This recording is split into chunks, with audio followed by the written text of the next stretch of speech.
is Nick Caserio, his exit presser with the assembled media, and the parting shot is the one that rings the loudest here, John Lopez. How would you describe what he said? Because, I mean, basically my takeaway was that him and DeMeco Ryans, he said that they don't sit around in their office thinking that the offense isn't good enough. Yeah, look, just when you thought you couldn't get more frustrated, you get more frustrated. Or that the offense is not a concern. Yeah, well, I wrote down the quote right here. He said, DeMeco and I have never sat in our office and said our offense is a concern. There it is. We've never sat in our office and said our offense is a concern. What? The offense, and there my three big takeaways, and look, we're probably going to wad up the old rundown and just dig in on this because Texans fans are so adamant about this and frustrated with this. I got more frustrated.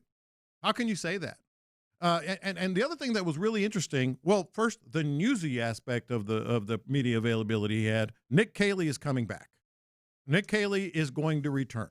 It's something that he said I would anticipate him coming back in 2026. Yes. So that's and then he was asked to, like, on the backside to kind of follow up. Shout out to Jonathan Alexander. Like, is that something that is kind of a given or basically? And he basically doubled down on it that, you know, him and DeMeco talk frequently because DeMeco did say that he would take the week to evaluate, and he said he did not feel like he was speaking out of school. So in a way, kind of utilizing DeMeco and saying, yeah, I think that we're in lockstep in that Nick Caserio will be your offense. Quote, I anticipate Nick being here next year. Yeah. That's the general manager saying that.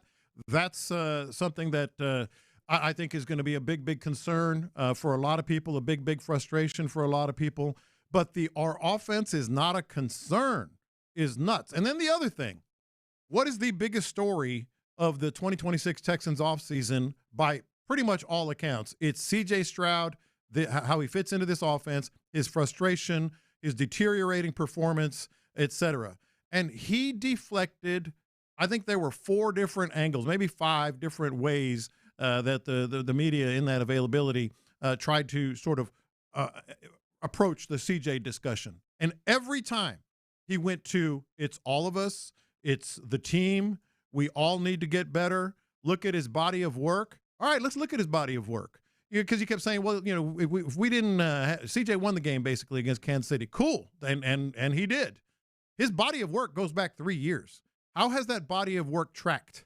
How has it tracked? In what direction is CJ Stroud's body of work? In what, and when the games are the biggest with the playoffs, obviously, what are the most 2 recent samples of that? So I didn't think I could get more frustrated with how this offense, how they approach CJ Stroud, how they're going to go into the offseason with him being the most important part. You know, everybody's important. It's offense, it's defense, it's special teams. This is true in a macro sense. But everyone knows the most important player on the team, and that is the quarterback. And this body of work, game, or even the last 10 or 12 games that he played, well, 10 of the last 12 games that he played, you go back to C.J. Stroud at large, his body of work has tracked straight downward. Straight downward. I quibble a little bit with that, but the larger premise I think is important, especially when you talk about, you know, evaluation, which he did in there. And he was saying, you know, you have to take the whole body of work. Well, I think there's a lot of people in our listening audience that in their various different jobs have to try and figure out how to project. Projection is difficult. Don't get me wrong. I recognize that. But I think there's a lot of people who have done it. And you recognize that considering the whole body of work is necessary. But that is also not just what you do. I think that trends also are important. And where is the trend and why have you gotten to the trend? There was not enough, in my estimation, consideration for the whys of various different things, at least in what I heard from Nick